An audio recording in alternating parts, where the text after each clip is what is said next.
Hey guys, welcome back to FCC French Fry. இன்றைக்கு எங்கட சேனல்ல சூப்பரான ஒயிட் சாஸ் பாஸ்தா பிள்ளைகளுக்கு ஏற்ற மாதிரி செய்து பார்க்க போறோம்.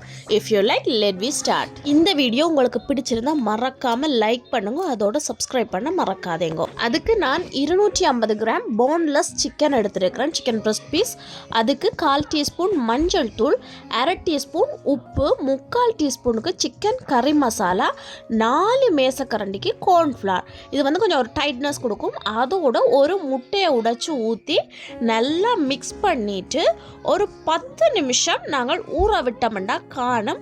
ஊற விட்டுட்டு ஷாலோ ஃப்ரை பண்ணி எடுக்க வேணும். அதாவது கொஞ்சம் எண்ணெயில் 2 பக்கமும் பிரட்டி பொரித்து எடுக்கணும். இந்த கடையல் வழியை வார மாதிரி நல்லா முருகை பொரிக்க வேண்டிய தேவையில்லை. முருகை பொரிச்சோம்னா பிள்ளைகளுக்கு சாப்பிட கஷ்டம்.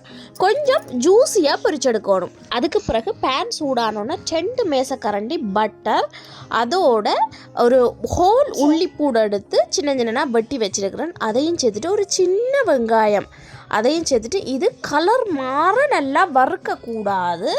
கண்ணாடி பதம், வெங்காயம் கண்ணாடி பதம் வந்தால் காணும். மரக்கறிகள் நான் கேரட்டும் கலர் குடமிளகாயும் எடுத்துருக்கேன், அவ்வளவும் காணும்.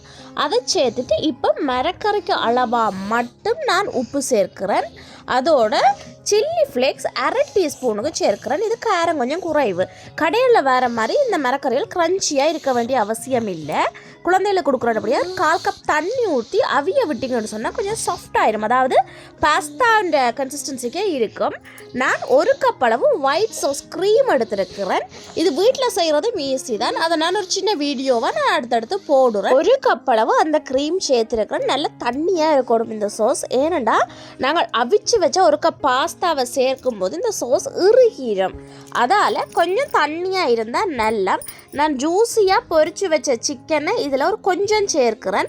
சேர்த்துட்டு மிச்சத்தை புரிம்பா பொரிச்சேன். நான் பொரிச்ச பிள்ளைகளுக்கு அதை புரிம்பா சாப்பிட கொடுத்தேன். நான் இதை போட்டு நல்லா மிக்ஸ் பண்ணிவிட்டு கடைசியாக நாங்கள் பொரித்த சிக்கனையும் சேர்க்கணும். இந்த ஸ்டேஜில் நீங்கள் உப்பு இருக்கா அட்ஜஸ்ட் பண்ணுங்க. ஏன்னா க்ரீம்லேயும் உப்பு இருக்கும். ஸோ அதை பார்த்து அட்ஜஸ்ட் பண்ணி கொள்ளுங்க. கடைசியாக மிக்ஸ் ஹெர்ப்ஸ் இருந்தால் கொஞ்சத்தை சேர்த்துட்டு, அப்படி இல்லையாண்டா பார்ஸ்லி இலை அல்லாடி கொரியாந்தர் இலை, உங்கள்ட்ட என்ன ஃப்ளேவர் இலைகள் இருக்குதோ அதுகளை கூட சேர்க்கலாம். சேர்த்துட்டு கொடுத்தீங்கன்னு சொன்னால் பிள்ளைகள் அந்த மாதிரி விரும்பிச்சா அப்படின்னு அவ்வளவு டேஸ்ட்டாக இருக்கும். ப்ராசஸ் கொஞ்சம் பெருசு மாதிரி இருந்தாலும் பட் டக்குன்னு செய்திடலாம். எல்லாம் ரெடியாக இருந்தால் டக்குன்னு செய்திடலாம். இந்த வீடியோ பிடிச்சிருக்க மாட்டேங்கிறேன். பிடிச்சிருந்தா மறக்காமல் லைக் பண்ணுங்க, சப்ஸ்கிரைப் பண்ண மறக்காங்க. இன்னொரு வீடியோவில் பார்ப்போம்.